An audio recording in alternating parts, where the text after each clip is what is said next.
All right. Happy Monday, everybody. Big waves to you. Good to see you. Good to see you. So, this morning, all this week, our letter is P. P. So, we're going to kick it off this morning. But before I do, I got to tell you something that I hope you take through the week. We're gonna actually spend a little bit of time on this later down the road. Okay. But I was reading just this morning that when you talk, okay, listen to this, super important, okay?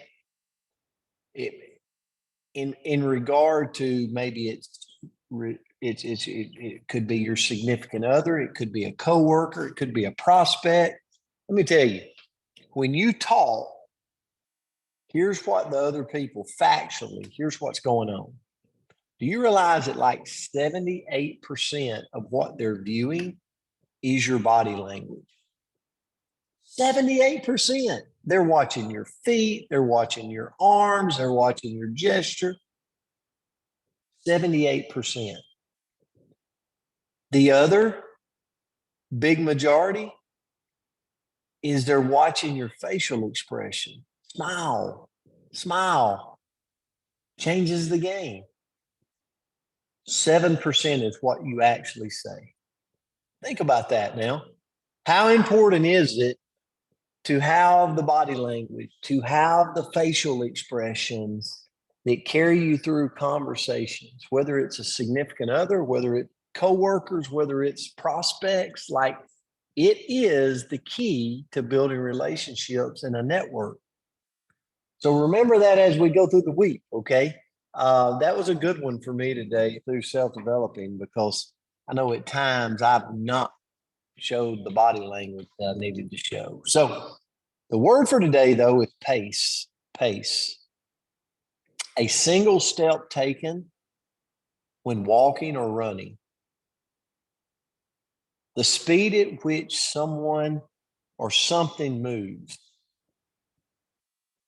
and it starts to change. The speed at which someone moves and things start to change. And as soon as I saw pace, I thought, one of the things for me when I go out on a walk or I go out on a run is nature. Is nature because I constantly think about this, but nature has this calm, soothing pace. Think about a tree. Think about the seasons of change a tree goes through, and it's just patient to stay the course.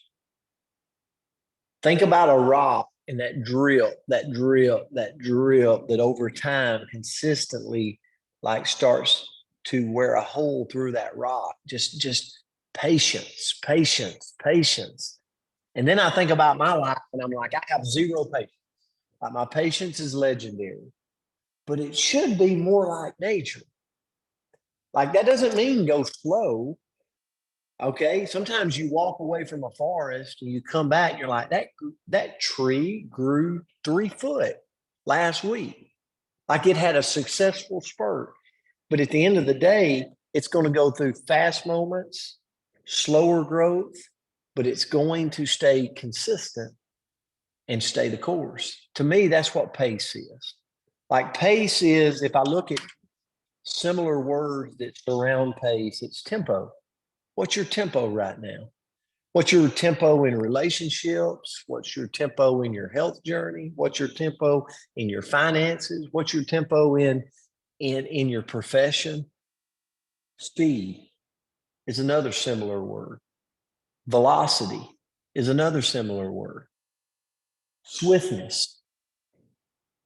So a lot of people think pace, I hear it all the time in business. It's like slow and steady. No, that's not what that means. Pace means setting a tempo, and when it's time to run, run. At times, it's going to be time to walk. Sometimes it's going to be time to crawl. But at the end of the day, you're setting a pace that will go on and stay the course of time. That's what it means to me. So I looked and I went, successful pacing. Here's what I left with. To leave for the day. Successful pacing will create a long-term commitment. Think about that. Successful pacing will create a long-term commitment. Isn't that what we all want? Whether it's in our health, like I don't want to lose 10 pounds and gain 20. I want to lose 10 pounds and then 11 and then 12 and then 13. And then I get to my goal weight and I maintain. I got to create a pace. Same way with my finances. I don't want to just figure out a way to save $100 this week. I want to create a pace that saves over time. And I turn it into investments, and then I pull that savings and I add more and I add more and I add more. And I set this course, right? But I've had times in my life where I've saved and then I got to go blow, right? Have you ever done that? Like save, blow, and it's like, no. Save, create a pace that I'm saving. If it's just $5 a day, same thing with my profession. Pace myself so that I do something in my business every day. And then when it's time to run faster, it might be a 90-day spurt where it's like dead on 18-hour days, like I'm going hard, right? Because it's time to run. It's time for that tree to grow 3 feet from the moment you walked away to when you come back. But then at other times, I'm still just adding a little bit every day, a little bit every day, a little bit every day, right? That's what creates long-term commitment. I think about spiritual journey, same thing with my spiritual walk. Like, am I doing something every day? And then when something strikes me, then I dive in and go a little harder for a period of time to gain so much growth in that short amount of time. That's what pace is to me. So, Andrea, I'll turn it to you because she's going to share kind of the wins when we can create pace in our life. So I'll turn it to you. Well, I loved your message, Coach, because all it made me when I was listening to you, I kept hearing the word rhythm. Like sometimes can anybody else like beat yourself up when you're not growing, right? So you're that tree and you're not in that quick growth spurt. And, you're like, oh, I'm not running hard right now. Come on. And I know that in myself, I can really beat myself up when I'm in a slower rhythm. But then I feel great about myself when I'm moving a little bit faster, but then I might get overwhelmed and frazzled. And so I'm like, I love how you said that, where sometimes it's time to grow and sometimes it's time to maintain. And then we might need to grow and we might need to maintain. So just love that lesson. So the quote that I found is a Jimmy Buffett fan. So if any parrot heads on here, but go fast enough to get there, but slow enough to see. And I think, isn't that the whole lesson behind it, where we don't want to be running and then not stop and smell the roses sometimes. But when I was kind of going into this, I kept hearing run your own race. Like, I'm not running against Sonia or Diane or Sandy. I'm running against Andrea. And if I can remember that and I can live authentically that way, I can be a lot happier as a human. So what does it mean to run your own race, to march to your own drum, to listen to yourself with your pace? Well, that means hearing the voice in here. It means drowning out the noise from everybody else and really listening to yourself. And somewhere in here, there is a voice that guides us like a compass. The hard part is just paying attention to it, because sometimes, well, let's just say, for example, we can get on a Zoom and we can see all these other people doing things so differently than we are. And we might think that we are less than. We might think that we're not keeping up. We might think that what we're doing is wrong. And maybe it is, right? Like maybe we're screwing up and we need to learn the lesson. But maybe we need to look in the mirror and say, hey, this is my run. This is how I'm going to do it. And there are some benefits of going our own pace. So that's what I'm going to talk about today. What are some benefits of John and Hill not competing with each other, but just running? Maybe they're parallel, maybe they're going in opposite directions, but just running your own race and going your own pace. So first of all, authenticity. It keeps us honest with ourselves, honest with others. Like if I'm constantly jumping on social media in comparing myself to what Arlene's doing on there, Melissa's doing on there, I can get bombarded and feel less than, not enough. And I can be trying to live a life that's not really me. But the more I live in a way that is just being yourself. Like we all heard that advice like we were in elementary school, when they'd say, oh, just be yourself. And you're like, haven't even met myself yet. How am I supposed to be myself? But the longer we live, we realize that, dang, that's some really good advice. So commit to living a life according to your values and your needs, and that will be so gratifying.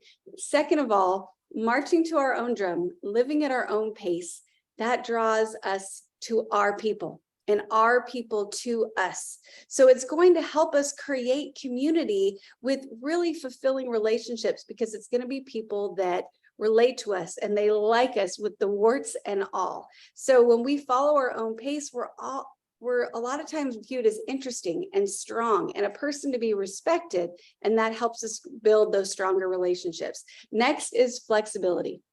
When we have the ability to bounce back, to change course, accept situations the way they are so we can learn and grow, that helps us have more flexibility overall. And marching to our own drum is courageous, and it helps us swim against normal social currents, and it teaches us how to accept that sometimes we don't have all the answers. Sometimes we just fail. Sometimes we're misunderstood or nobody gets us, but that commitment to walking at that pace or running at that pace allows us to be more experienced, more informed, and makes our life that much sweeter. And then lastly, marching to our own pace creates freedom. When we, decide that, what, Andrea's just going to be Andrea. I'm going to, say hi to the dog before I say hi to the people. I'm going to cry just because, what the heck? It just seems like a great idea right this minute. I'm going to do all those things, and that's okay.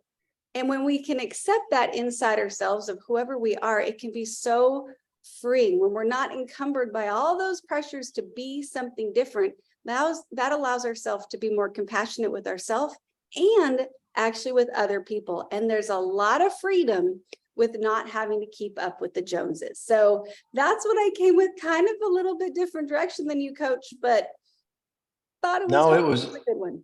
It was a great message this morning. Great message this morning. And I mean, I'm looking across, and I got to give a big shout out. I'm actually going to be with Sherry, or Sam, as I call her, and Randy tonight in Southern Tennessee, but they're setting a pace there. So congratulations to you guys for what y'all are doing, and so many others. As I look around here, I see you on social media. I see you winning and thriving and doing big things. And I want to tell you, Andrea and myself, we're your biggest cheerleaders. I love this community. I love what y'all stand for. I love the positivity that comes out of it. And so just thank you for spending the morning with us, guys. Happy Monday to you. Have a great day out there. We'll see you back tomorrow.